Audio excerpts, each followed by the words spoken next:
The principles of the Bible are everyday guidelines for life. Today, some encouragement to live out your faith. Think with us today about the experience of Jesus in the business world and how that can help shape our lives. Welcome to Weekend Connection. My name is Mike Dyes. Now, let's get connected. Morals and righteous living are not just for Sundays, but they never were. Somehow, though, we can find ourselves making moral choices on Monday that don't fit in with what we said we believed in church the day before. How should we live in the business world? And what can we learn from the life of Jesus and how he lived in the marketplace? Bruce Hartman is the founder of Gideon Advisors, a Christian advisory firm, and he's joined us today. Dr. Hartman has corporate experience in the fields of sales, finance, and operations. He was known for an ability to bring companies back from the brink of near bankruptcy and on to success. He also has advanced degrees in theology. He's the author of Jesus and Company, a book about connecting the lessons of the gospel with today's business world. First of all, welcome, Bruce Hartman. Welcome to Weekend Connection. Yeah, thank you, Mike. It's a real pleasure and honor to be on your show. Well, tell me, what difference would it make if we went into the business world and applied the lessons we learned on Sunday to those real-world situations on Monday? Well, I think there'd be a significant reduction in headlines of corporate malfeasance, number one.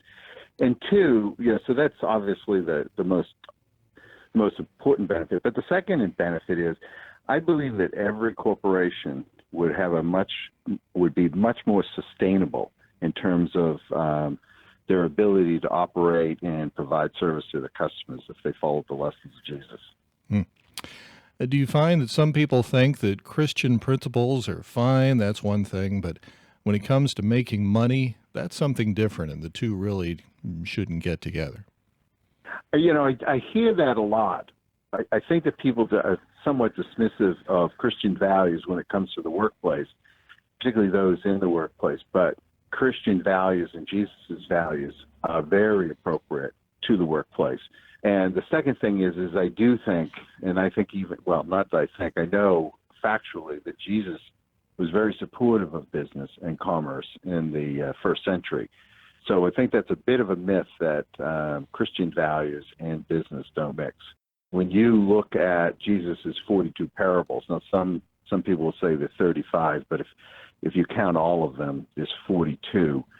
35 of them relate to the marketplace.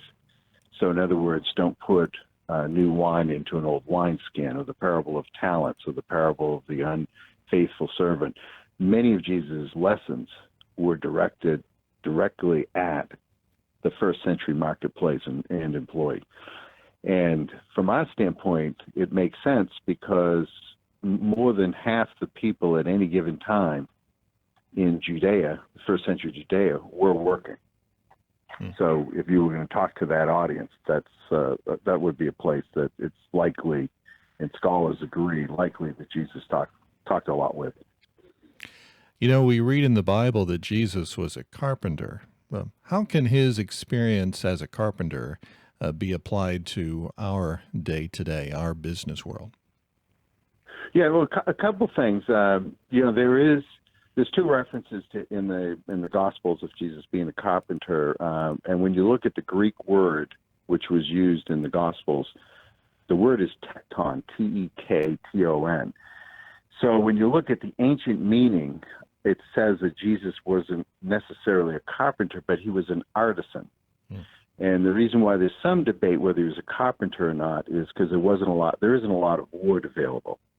But even if we do make that assumption that he was a carpenter growing up in Nazareth, it's likely that he and his father, his earthly father, ran a business that was manufacturing or perhaps repairing or creating products for the community surrounding Nazareth.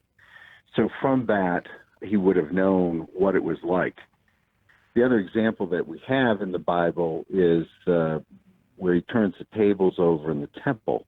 Mm-hmm. And so he was very aware of the abuse that was occurring with people taking advantage of a fairly pious population. The Judean population, particularly the Jewish people, were very, very pious and would show up at these temples three times a year, very faithfully. They'd have to walk sometimes as many as 2 weeks to show up. And when they showed up, they were taken advantage of by money changers and people that would sell them livestock so they could make the sacrifices. So Jesus understood the mechanics of all that was working there. Now, obviously, because he's God, he should, but he's also working, and he was identifiable to the population. So part of how he got the ear of that population was the fact that he worked, and he knew things like what happened in the temple. All right. So people could see him not just as someone talking about how to live, but actually in the business world himself, in a sense. Yes, and one of the most important things to be is if you're going to be a great leader, you have to be willing to do the same work that you're asking other people to do. And I think that that's certainly as God, Jesus knew everything, but this was a way for him to be identifiable and relatable to that population. Our guest is Bruce L. Hartman, businessman and author of Jesus and Company, connecting the lessons of the gospel with today's business world. Well, Bruce, in your book, you say that in today's world, Jesus has become less relatable and that the forces of our contemporary society have hidden Jesus away in a dark closet. What do you mean by that? Well, a couple of things. Many of the images that we get about Jesus, particularly through media, are usually some guy with long hair holding up a sign saying John 3:16, Jesus saves. And there's no other explanation other than this image. Or we have an image of an evangelist on TV that is preaching the gospel. I'm not saying that they're wrong, but they have a reputation of not necessarily being the most honorable. And you think about some of the scandals that we've had. The second thing is many people in the business world feel that the church thinks that they're soulless creatures. And a lot of the folks that I worked with felt intimidated by the church because of that feeling or that expression or that they weren't wanted. And recently, I was having a conversation with a local pastor in the area that I live in, and his belief is that all business is sinful.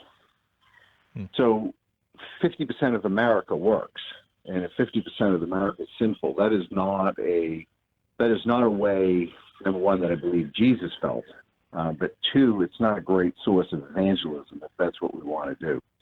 And so telling people that Jesus was pro-business, and I don't mean pro-business in terms of taking advantage of people, but pro-business because many people work in business.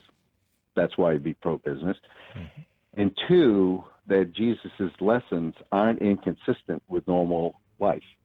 90% of Americans believe in God. Almost 2/3 of Americans pray to God on a regular basis, but only 20% go to church on a regular basis. That's the dichotomy that I'm talking about. The Bible refers to servants being obedient to their masters and actually doing it not as men pleasers, but unto God. You do see those references in the Bible that directly speak to the working man and working woman, don't you? Yes, you do. Where I think one of the strongest lessons that we can learn from Jesus is he says, I can only do what I see the Father doing. And I think for business people, it is a lot easier. Life is a lot easier when you have that in the back of your mind. And sure, you may be disobeying your boss at times, and sure, you may be suffering financial losses. But over the longer haul, you'll be known as a person that does the right thing. You'll be well respected. And when it's time to get promoted or find another job, people will know your reputation. So I don't think it's that inconsistent. In the short term, it can be inconsistent, but doing what you see the Father doing is probably the best thing most business people could put in the back of their mind. In the garden where we see that Jesus had gone to pray, he comes back and his disciples are asleep. It's another example of how, even if we're trying to do the right thing, the spirit may be willing, but often that flesh is weak when it comes to putting it into practice. But one of the things that Jesus does do in that garden is he gives us all the answer to the question, which is an essential Christian question: what ought we to do? Wrestling with God 3 times, not my will, Father, but yours. So from a Christian and a business ethics standpoint, that's something we should always think about. What ought we to do? Not our will, but God's, number one. Number two, the issue you bring up of the temptation in the flesh. One of the things I challenged a lot of pastors and ministers about is by Monday morning at 8:15, half of America is at work. What are we doing to help our parishioners, particularly those who have to go off to work Monday morning? How are we helping them deal with this? The flesh is weak, but the spirit is willing. Our guest is Bruce Hartman, businessman and author of Jesus and Company, connecting the lessons of the gospel with today's business world. Well, Bruce, how did this approach to studying Jesus and his relationship to the business world, how did that start for you? What got you thinking along these lines? That's a great question. To me, it's building a bridge between theology and the business world and finding a connection. I really believe that it existed well before I started my more formal education. I'd worked for 30-odd years in the business world, 17 of those as a CFO. And for many of those years, I was at a Fortune 500 company. And near the end of my career, the reason why I ended my career short was I just didn't feel like I was doing what I was supposed to be doing in life and left the business world. Not because I didn't like it, not because I wasn't satisfied with my career, but I wasn't satisfied where my life was taking me. I wanted to know more about Jesus, to build this bridge. But to do that, I had to know a lot more about theology and Jesus and what the Bible said. And that's why I went and got my master's first and then followed that up with a doctorate degree so that I could really understand what the Bible was saying and really study Jesus. So for about 7 years, that's all I did, was study Jesus. And one of the things I noticed, particularly in my studies, was the commonality between the business world and what Jesus was saying. Now, some of that obviously is influenced because that was my background. But Jesus spoke to the average person. Jesus spoke to the person who was working. The average person who's going to work every day, they need Jesus, but they need it in a way that they understand, not in a condemning way where we say that all business is illegal. And it is true, there is some sinful business. But I found 95% of the people that I worked with, terrific people, God-fearing people, and like you said earlier, temptation is difficult. So how do we help them? So that was number one. Number two, the book is also designed to show our pastors that not all business people are Bernie Madoff. And if we think about Jesus, and we think about a family of 4, and Jesus as, if Jesus had to do a couple of hours as a salesperson in a car dealership. When that family of 4 came in and told Jesus, we need to buy a car from you, Jesus is not going to sell a family of 4 a Mustang. He's going to sell them something that satisfies the family's needs, whether it's a minivan or an SUV or something that takes care of the family. He's not going to sell something to that family that's going to make him rich. He would sell something to the family that would solve their needs. So if you are a salesman and you want to have great long-term reputations, the best way to do it is to do it the way Jesus would do it. We've been talking with Bruce Hartman, a businessman and author of Jesus and Company. Well, we've come to the end of the program. In the last minute or so, Bruce, are you optimistic about the business world and about Christians being involved in influencing others in the business world? I am. I see, well, one, I've received a pretty broad reception, and it's really surprising, Mike, how many people come up to me privately and will have a conversation with me that you would never guess, Mike, have this deep yearning to know Jesus. So that's one thing that gives me encouragement, is that the reception to the book, but also these private conversations I have with folks.